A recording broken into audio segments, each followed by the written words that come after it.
Well, thanks, Andy, and welcome club membership chairs, club presidents, and those of you just interested in growing membership to the initial bite-sized chunk session, as we're calling it, of the Zones 33, 34 Membership Action Plan, or MAP, as it's known. My name, as Andy says, is Jeremy Hurst, and I am a director of Rotary International for 22-24 from your Zones 33 and 34. And this webinar series is intended to provide easy to implement steps to improve membership growth at the club level. So the vision of the Membership Action Plan team is to establish membership growth as a catalyst to fulfill Rotary International's vision, where together we see a world where people unite and take action to create lasting change across the globe, in our communities, and probably most importantly, in ourselves. The realization came that while some clubs are succeeding in growing membership, many clubs needed a plan that they could easily follow, that was immediately actionable and backed by real-time data.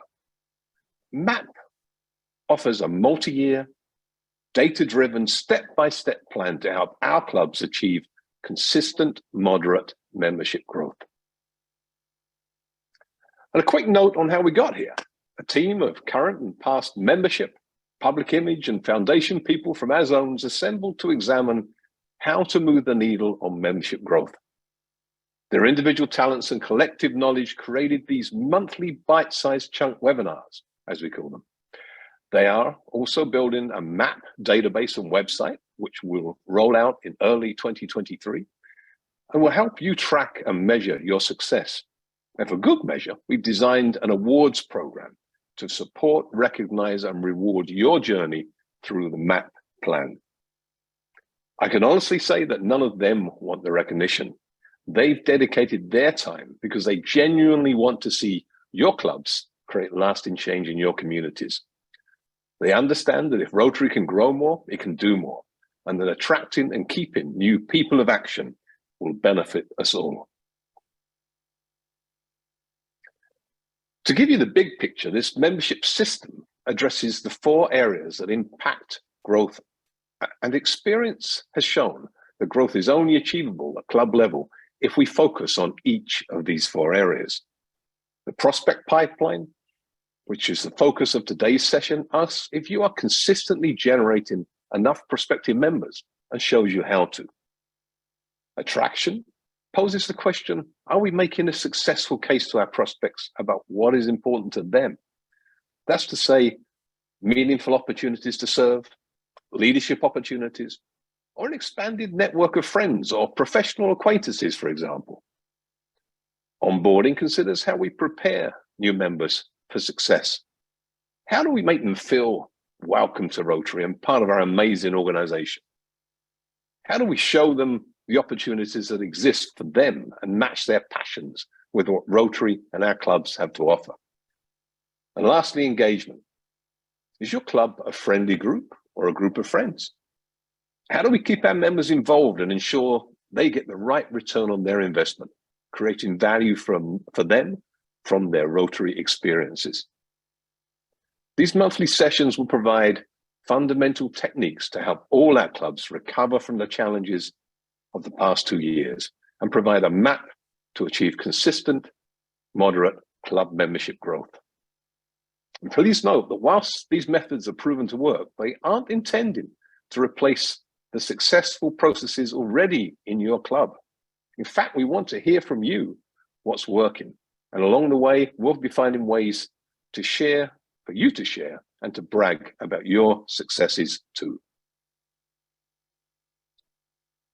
When done well, however, it's been proven that following the 4 steps of the MAP membership system will reduce attrition and increase retention, which, when combined with attracting new members, and that's important, will lead to the desired goal of consistent, moderate club membership growth. However, this isn't about simply increasing numbers. This is about making greater impact in the communities our clubs serve, growing our networks and increasing our opportunities for fellowship. But this only happens when we have membership growth at the center of our priorities. As I said, we believe the membership action plan gives club membership chairs and presidents the steps to do exactly that, allowing your club to unite more people and broaden lasting change. In short, to grow more and to do more, thereby allowing your members to enjoy their Rotary experiences to the fullest. And if none of that appeals to you, then do it for the awards, recognition, and adulation you'll receive from throughout the Rotary world. You'll be eligible to win the Zone Membership Builders and other awards for successfully completing this program. Today, we're going to share 3 strategies for creating a membership pipeline with you. We aren't expecting you to try and implement all of them. Find one that suits you and your club best and give it a try. We'll provide handouts afterwards with more details on implementation. Then a month or 2 later, try another and see how that works for your club. And a couple of months after that, try the 3rd. Keep running these plays throughout the year. This isn't a one and done activity. We want you to build these good membership habits into your club's culture year round and not just during membership month. So let me now pass over to Mike Darragh, who's the Rotary Coordinator for Zone 34, to tell us more about how to create a membership pipeline. Mike, over to you. Thanks, Jeremy. We're going to talk about 3 different ways to create a membership pipeline. I will present the first one. It's called Who Do You Know? Then Chris Jones will show you how to do a gap analysis, and Terry Weaver will talk about the personal contact. The goal is to get people to identify a prospect, then get them to ask that person, and most important, to follow up. But first, let's do a quick poll. How many leads does it take to gain 1 new member? Click on your answer. You've got about 10 seconds.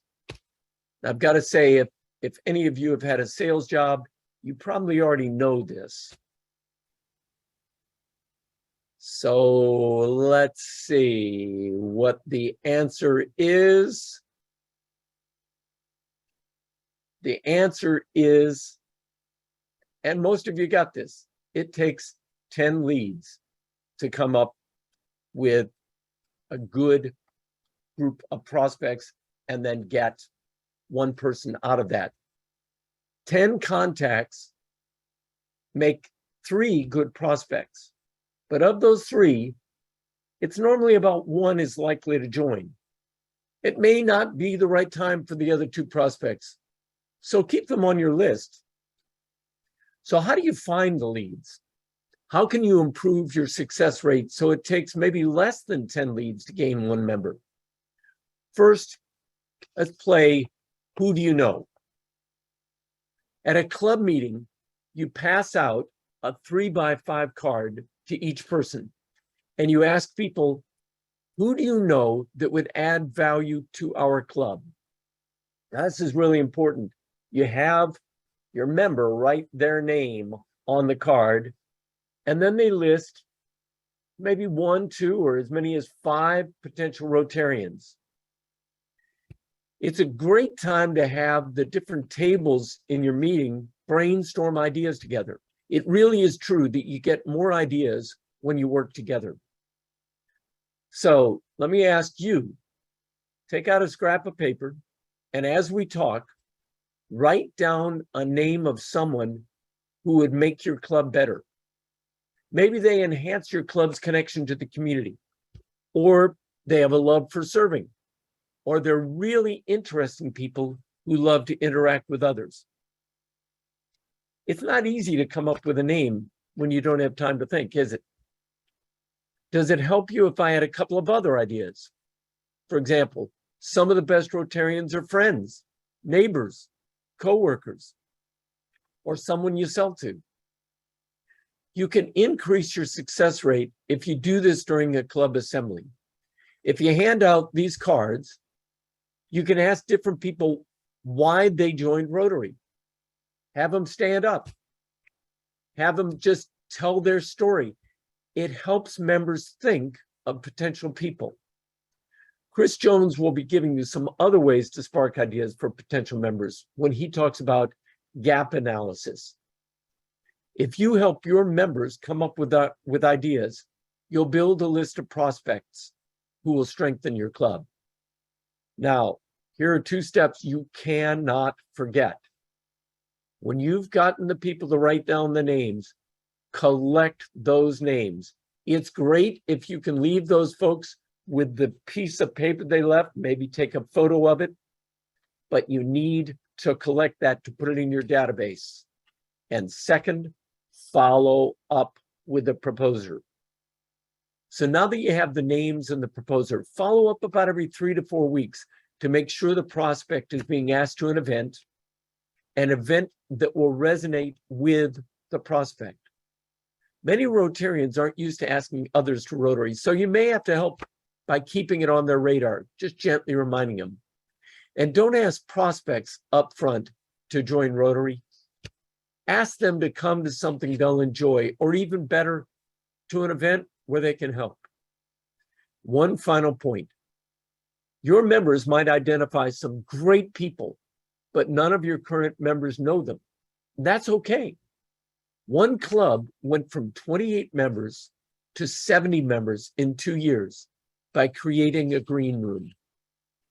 That's where they placed these great contacts that would be wonderful for the club to have, but nobody knew them. Use those folks, put them off in that side area, and come back when somebody develops a personal contact for them. Terry will talk more about personal contact after Chris. All 3 of these ideas we're going to talk tonight can be used alone, or they can be used in combination. Figure out what works for you. You'll find more ideas by following the links to the resources on the 3 slides on your screen. Now, to tell you how to do a gap analysis, I turn it over to Zone 33's past Rotary coordinator, Chris Jones. Mike, thank you so much for a great presentation on Who Do You Know. It's an outstanding strategy that works very successfully when implemented consistently and followed up on regularly. What I'd like to share with you this evening is about performing in your club. And before I get into this and what it really is, let me set the stage a little bit. Let's say that a family member, spouse, parent, something like that, asks you to go out and get some groceries from the grocery store. And that's all the information that you're given. Now think about this for a minute. You go off to a 50,000 square foot store and you're supposed to go inside, get some groceries, and return home with them. What do you suppose your odds are of getting home with the desired groceries you were sent to acquire? Maybe 50-50 at best. Okay, so now let's say you were sent off to the grocery store to buy something only for dinner. Still not a lot of direction, but you're getting closer in terms of the desired meal group, but not so much about the food specifics. Maybe your odds are now sitting at about 70% of success. Finally, if you're sent off to this 50,000 square foot grocery store to get vegetables, now you have excellent odds of returning home with the intended groceries that you were sent to get. And this is all about being intentional. And that's what we're going to talk about this evening in terms of identifying gaps in your club. So let's switch gears here and put this into action for our clubs. What I recommend is you gather a small group of your club members and list the type of businesses, vocations, and professions that are missing from your club. It could start with a commercial list of businesses or a Chamber of Commerce membership list or a book of lists. Most communities publish those annually. As this evolves to specific prospects in those businesses, focus on people with the same passion for service, not just position within the company. The best candidate for Rotary may not be the person who runs the business. Now let's get into a little bit of the how. What types of people make up our clubs? What professions do we currently have covered in our club? What professions are available in your market of your club that you do not currently have as members? Where do you find out all of this application and profession information. Again, the Chamber of Commerce would be a great place to start. So this is where you really get started on this program of gap analysis, by identifying the professions that are not represented in your club. Next thing we have to do is to identify who in the club knows someone that may work in that space, or may know someone who knows someone that works in that space. This process works very similar to the way that Mike talked about just a few minutes ago of who do you know. Hand out some 3x5 cards to your members, post a list using a projector or even writing the missing professions on a flip chart of the professions that your club wants to have represented in your membership. Then have your members write down the names of people they know that fill those positions. Have them place their own name in the top right corner of the index card. And I recommend you have your members take a photo of their own 3x5 card so they keep it with them and have it handy so that they know who they wrote down. But hand those cards into your membership chair so that your membership chair also has an active record of your new list of folks. So now ask the members to either reach out to the names they've listed or ask someone in the club to work with them on this process. And a quick note about that. Not everyone likes calling on others about membership. Some in your club love doing this. It is suggested that you do not ask people to reach out to others if they're not comfortable. Let's let others who enjoy doing this do so. The member who prefers not to make the ask could even make an introduction to the member who will make the ask. So once you have your gap analysis lead gen list put together, then put a plan of action into place to follow up on those leads. The gold is in the follow-up. If McDonald's only ever ran one commercial, would they have sold billions of hamburgers? So again, the gold is in the follow-up. So Terry Weaver is going to come to us now and speak more about making a personal ask. And I don't want to take too much of his thunder away. So let me stop here and introduce Zone 33's current Rotary coordinator, Terry Weaver. Thanks, Chris. As you realize, our membership program today is focused on the first success principle of a Rotary Club's membership system, and that's building this pipeline of prospects. Now, just to be clear, we're not looking for just anybody. We're looking for more of the same quality people we have in Rotary today, as well as expanding our reach to underrepresented groups in our communities. Happily, quality people know quality people. They hang around with quality friends. They have quality customers. They have quality suppliers. They have quality neighbors and family members. And we've discussed two tried and true strategies for prompting your members to bring those quality Rotary prospects to the table. And here's a third. We call it the personal ask. Now, you want to ask from the podium. You want to ask in your club newsletter. You want to ask in emails, always reminding your members that we need them to be talking about Rotary with people they know and introducing those people to Rotary. Trouble is, many members hear or read those messages from the podium, in a newsletter, in an email, and they think you're talking to someone else. They don't take them as a personal ask. What we mean by a personal ask is a real one-on-one conversation on the phone, in person, between a club leader and a club member. That club leader might be the club president, a membership chair, a board member, or a well-known high-profile member. In a larger club, you may split this up between several board members, for example. You can just buttonhole somebody following a Rotary meeting or at a service project, or call them on the phone. Now, you don't need to make this up on your own. We have a script for that. Just search personal on the Zone website, just like what you see on the screen. Search on personal, and you'll find a script that goes something like this. Hi, Jeremy. Is this an okay time for a call? Are you tied up with something? I always start a phone call with that question. Is this an okay time for a call? I learned that from times that I started into the conversation and then the person says, oh, I got to do this, do that, whatever. I got to stop. I got to break off. Then, of course, it's hard to get back in the game. So I'm talking to Jeremy and saying, Jeremy, we really have a great Rotary. I love this club. I love coming to our meetings. I love seeing people like you and the rest of our members. But frankly, at its current size, we've let this club shrink down to about just below 20 members. And I'm thinking its long-term sustainability is really in jeopardy. We seem to just sort of be aging out together. And it also strikes me, we could do a whole lot more for our community if we had, say, 10 more members. If we were a 30-member club instead of a 20-member club, think of what that would look like. So I'm asking you for your help. I need your help to get there. I need you to bring me only one potential Rotarian to a Rotary Information Hour.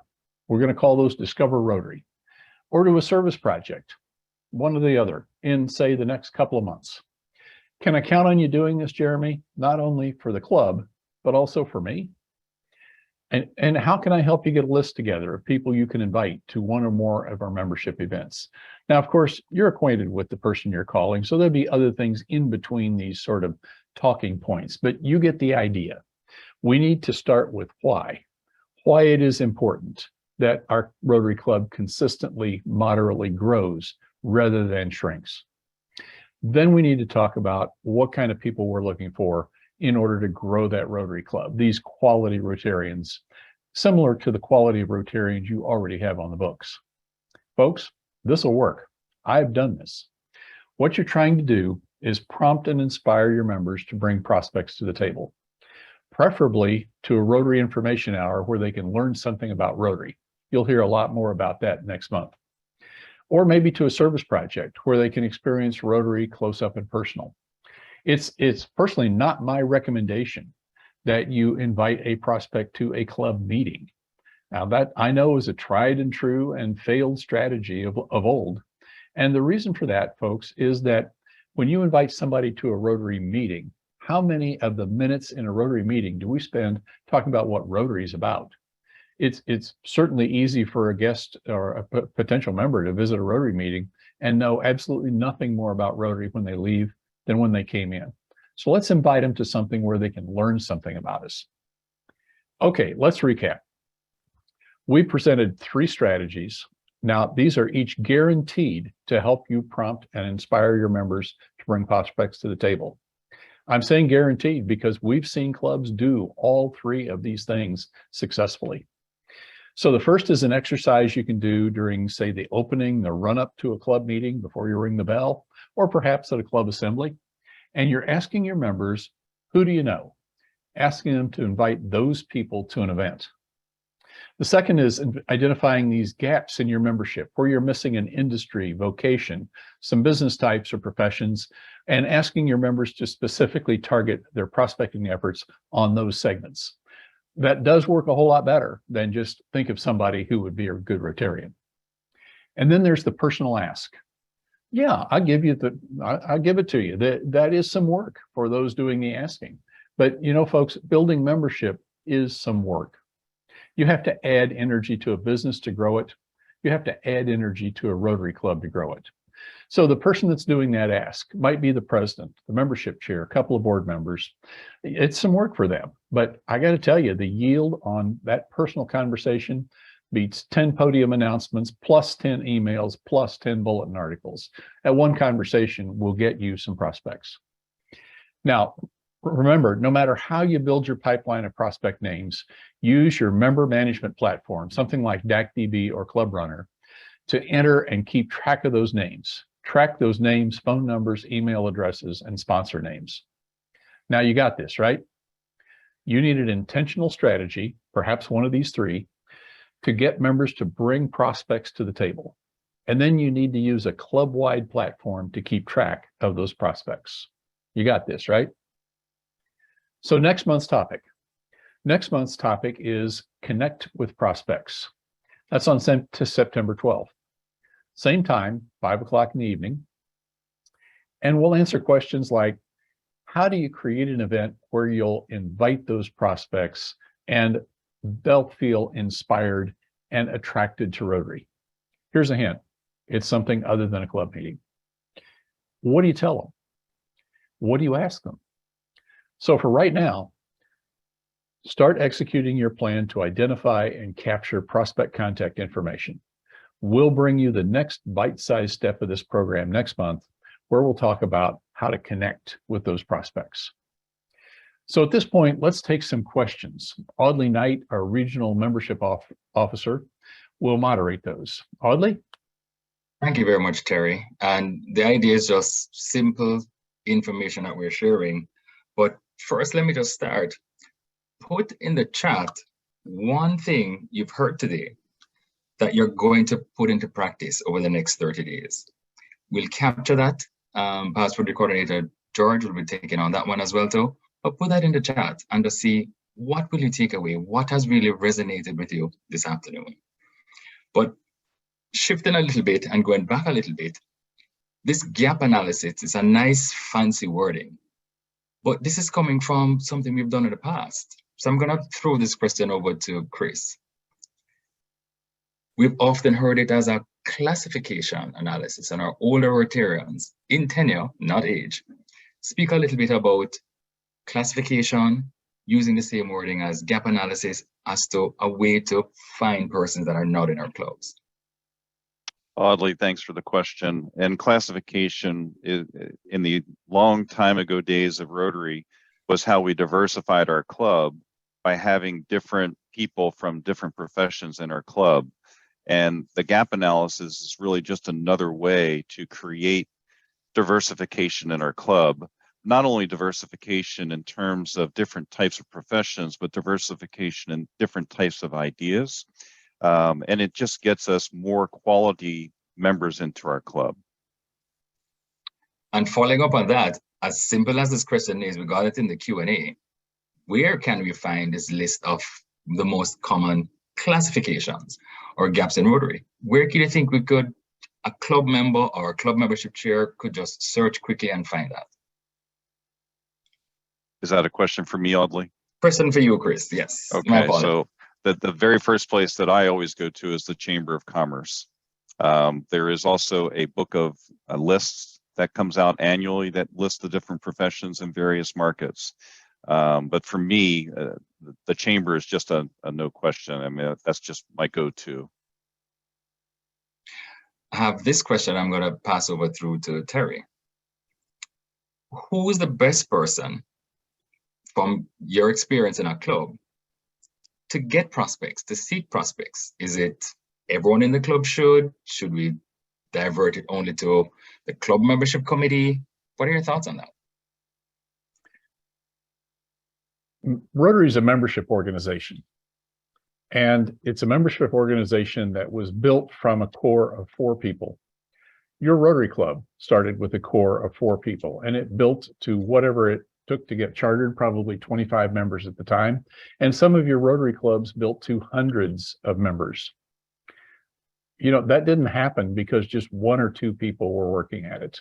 What you want to do is inspire and engage all of your members to at least come up with prospects, even if they're unwilling to contact those people.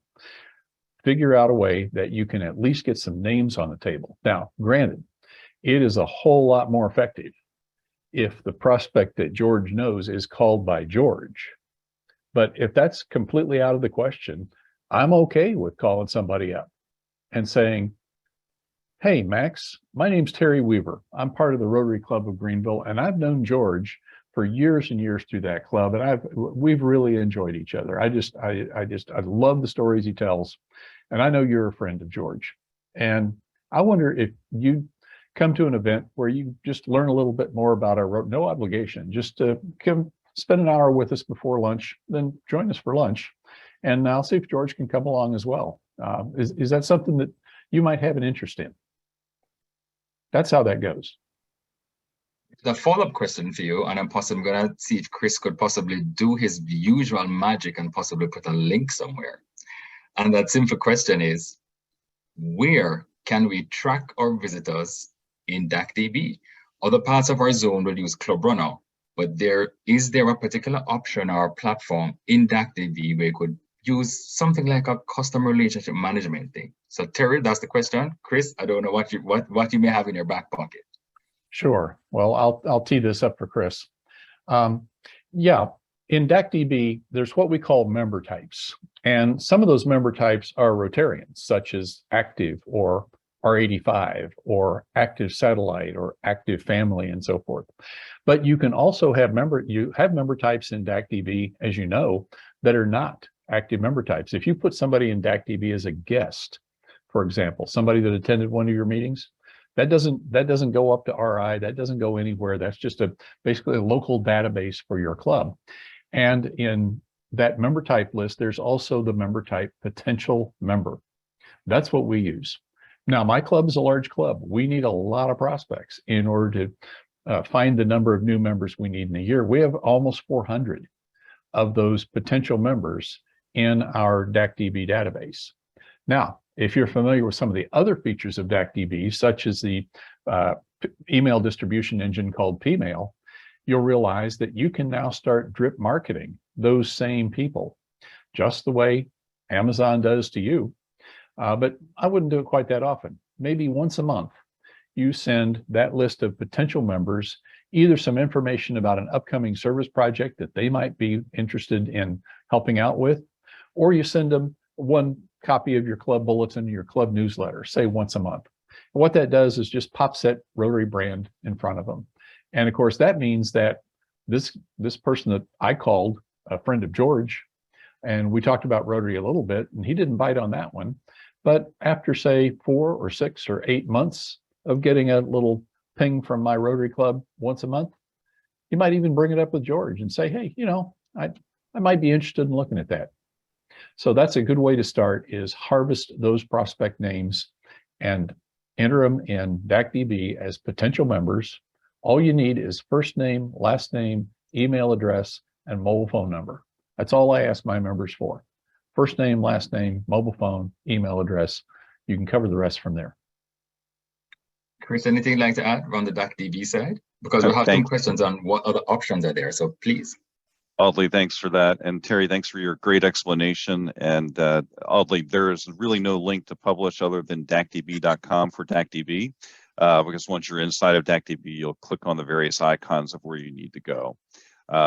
The other tool that you have is the engagement module. And for those clubs that subscribe to engagement, you do have a guest tracking mechanism from that, and you can track your guests there as well. I'm going to shift the question to our director, Jeremy. If there's no robust Chamber of Commerce listing and there's no major backend software, or persons may not be that fully comfortable with DACDB, what other simple solutions have you seen over the years just to keep these prospects in line? Some way how to keep in touch with them to invite them to a Rotary event? Well, thanks, Audley. Great question. I was thinking that when it was answered by Chris earlier. So it actually takes me back to my first day in sales. When my sales manager sat me down and said, I'm going to give you the best asset that I've got for you to be able to make contact with, the connection with clients. And he poured out a telephone directory, Yellow Pages, and dropped it on the desk in front of me. He said, start at A and work your way through. So there are databases out there, other databases other than obviously the Chamber of Commerce. And we have access to internet now as well. You know, so I think you can use all of those opportunities at hand. One thing I do want to say as well is let's not just limit this to professionals. I mean, in terms of where we're going, what we're really looking for are people of action. President Jen likes to say that the people we should be focusing on are people of action, people of influence, and people of purpose. And I think we should really look at those criteria as the primary ones. It may be that there's a housewife who's done an amazing job, comes straight out of a career, maybe out of a former career or out of education, and out of a degree, and hasn't gone into a current job, who would make an amazing Rotary. So I think we need to be broader in terms of the way we seek our members and look at prospective members in terms of the qualities. And I think there are people out there that, as you say, that we know, that we should be really looking for that qualification first, that prospective Rotarian at heart that we know that we turn into as we become members. So let's just not limit it to the telephone directories or the Chamber of Commerce. Let's think broader and wider about who would be a good fit for our clubs and really make a difference in our communities. Thank you very much. And again, it's just, again, this session is just to look at how we prospect and to share ideas of what we've seen other clubs prospecting and what formal mechanism is in place. Terry, there are other tracking mechanisms. Have you seen or heard? What's been your experience as in another way to track these potential prospects? Well, you do have the opportunity to grow your own from readily available tools. And one of those that strikes me off the top of my head is Google Forms and Google Docs, or Google Forms and Google Sheets. You can create a Google form for free. Now, you need, of course, somebody with moderate amount of understanding of how these web tools work, but you can create a Google form that just, says at the top, please enter the name of a potential Rotarian here. And so, of course, you have to have them type in their name, so you know who you're hearing from. Then the first name, last name, and the email address and mobile phone number of the prospect. When you click enter, that is written automatically to a back-end spreadsheet. Now, your membership chair and your membership committee needs access to that back-end spreadsheet, because from there they would be working those prospects. Now, again, the clear-cut downside of this is if you have any turnover in that team and somebody loses track of the Google account this was created on, or the back end link to that Google sheet, then that group of prospects kind of vaporizes. So for that reason, I suggest that people figure out how to use durable platforms that'll be there year after year after year, such as the platform you're already using to manage your members, to do this prospect management. But there are some other ways to do this, and they're not complicated. What I don't suggest is email your prospect names to John, and then John builds a spreadsheet that's only resident on his own machine, which of course he doesn't have backed up anywhere, as you know. And then of course, another year turns over, John is no longer in that role. John loses the spreadsheet and the prospects are gone. Thank you very much. And I'm also seeing Mike. Mike is spotlighted as well. There's a question from Mike as well. Let me just confirm that. Just in relation to, there's a cluster of clubs close in one spot, or a cluster of clubs close in a particular city. And if you find a club or two kind of competing against for that one particular prospect, I'm going to throw that one out possibly to Director Jeremy. What do you suggest clubs do in that regard? Well, I think Mike was interested in answering that one only, yeah. So I'm gonna defer to Mike to do please. So. Mike, go ahead. Well, what's interesting when I hear that from other people, you're starting a new club is when you really hear it. Oh, they're going to compete with members. And my question to people is, how often have you asked someone and they've said, oh no, I've been asked by another club? Our market penetration in most areas, on average, is about 0.01%. That leaves a lot of room for finding people. If you are in a small area, then differentiating your club so that you make certain that the person joins the right club for that person, that takes somebody who really has the Rotary spirit to say, it's really great. I think you're a great fit, but don't you have conflicts during lunch? What do you think about this club that meets at night?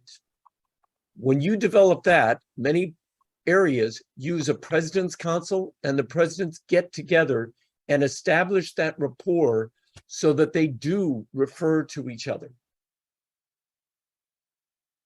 And that's fantastic. And my apologies, Mike, there was some shifting on my screen. I didn't see you clearly because the amount of persons that are on screen for me. So again, my apologies. So thanks for that. And a quick follow-up in relation to your segment when you spoke. A club that have used those manual cards, share with us, possibly based on your experience as well, the most successful club that have used it. How did they do it? And what kind of prospects and how did they build their pipeline using those index cards? So the index card is, my experience, best used in a club assembly. It's also best used when you give the people in the audience a good chance of figuring out what sort of person works well in our club. Most people don't sit back and think, oh, you know what? We really need people who enjoy service in this area or who are especially interesting in this area. Most clubs have to sit back and think. And real frankly, I've oftentimes sat and brainstormed with a diverse group of the club, with the membership committee and a diverse group to say, what is our club? What sorts of members do we need? We brainstorm it, we prioritize. And my club personally came out with, we want leaders with a heart for service. But those sorts of things that people can get their head around and think, oh, that works. The other thing that people did at the session that was very successful, I mentioned at your individual tables, to have the people work at their tables and start throwing out ideas about who would be good. That frequently will generate many more ideas than just somebody who gets handed a card and you say, okay, hand this in at the end of the meeting. If you do that, you're not going to get much anywhere, and you will definitely not get anywhere if they don't hand the card in. So again, there's different options that we're sharing here, and the idea is to just get into the nuts and bolts as to what clubs can do and just share thoughts around that. And if a club or a club member or club president is on the call right now and you're already doing these things, that's fantastic. Keep at it. The idea is to just share best practices today from the wonderful panelists that are here as well too. So I just want to share another thought before we wrap, because we're going to be closing and we possibly have possibly one more question. I've seen a club use 7 areas of focus to assist with prospecting, looking at merging that concept with classification or the gap analysis. Because oftentimes we can prospect, but that particular person or profession might not be able to come to a lunch meeting or a breakfast meeting or an evening meeting for that matter, or even gathering. So have you seen, I'm not sure I'm going to throw this one to possibly Jeremy or Chris, have you seen clubs use the areas of focus to assist with prospecting? Because if we share with persons about we're doing maternal and child health and educational literacy, we might be speaking to passionately a prospective Rotarian who's a medical doctor or a teacher, but those folks might not be able to come to a meeting at the specific time. So let's share some thoughts around using to assist with the gap analysis, the areas of focus while we're prospecting. So I'll pass it to Jeremy and possibly Chris. Thanks, Audley. It's an absolutely great idea, and it goes to what I was talking about earlier about understanding what a prospect is looking for from Rotary and matching what we're able to deliver as an organization with their needs to give them a return on investment, get them to get maximum value. So I love it as a concept. I have to say the only time I've probably seen it used recently is with some of the innovative clubs where they're cause-based and they perhaps fall into those areas of focus for clubs on the environment, for example, on child maternal health care. And I think there are opportunities for that going forward. So, but I will go back to that important component of understanding that, what it's all about is us giving our members a return on the investment, making sure their Rotary membership experience is of massive value to them. And we can best do that if we match their needs to what we're able to offer. So I'll leave it at that, but I think it's a great idea. Thanks. Yeah. And Audley, I'll Sure. add to that. If we perform service projects that have an area of focus to it, service projects are a great opportunity to attract members to Rotary. And that's why our service projects, when we engage the community, we get a number of members coming to us out of those because they get to see Rotary in action. So we do want to make sure that we're including our community in any of those service projects that we're doing. Absolutely. And I think we're at just around that time of 5:45. And the last question that I saw in the Q&A, I'll possibly take that one. And that one is in relation to membership leads. the Rotary International membership leads that come through to your clubs, that's another way to get prospects. So what's shared today between Mike, Chris, Terry, and Director Jeremy is another option for prospects. But there is this formal one through Rotary International. So what happens? Someone goes onto Rotary.org, clicks a button, say they want to join, fill in a form. Rotary International vets that person, that information, and it's sent to your district. The district will then vet that person and then assign it to a club. Once a lead is assigned to a club, the club president and the club membership chair will get an email notification on that one, and your assistant governor will also be notified as well. So here's a tip. If you've not received a lead in a little while, ask your district membership chair about that. There might be leads there sitting and waiting for you, or it may have been sent to you, but you may have missed it. So check that out. So again, thank you for another wonderful session. Thank you all to the panelists here today, just to sharing your expertise. And as we wrap, what we'd like to do is just to remind everyone of what we're doing across our peer zones. And remember, we're part of this three-legged stool. You may have heard about that for many years as well too. So our public image webinar that's coming up soon for the zones is on August 11. Please check that out. And also coming right along the heels of that one is our Rotary Foundation webinar. My apologies, the Foundation webinar is before, and the public image webinar is coming up. And this particular public image webinar is about how to work on and do Canva. It's really fantastic, and it's been really successful across the both zones at a club level and also at the district level. And we'll wrap by reminding everyone our next session, session 2, will be on how to connect with these prospects. As mentioned, the membership action plan is sharing bite-sized chunks specifically to assist with clubs. Today was about prospecting. Session 2, which is on September 12th, will be on how to connect with those prospects. Same time, right here at 5 p.m. Thank you, everyone. Thanks for joining. I hope this session was very beneficial to you. It is recorded, and we'll definitely share it on our website as well. So thanks again, and have a wonderful, wonderful afternoon. Thank you, everyone. Looking forward to seeing you at the next session. Have a great month. Take care.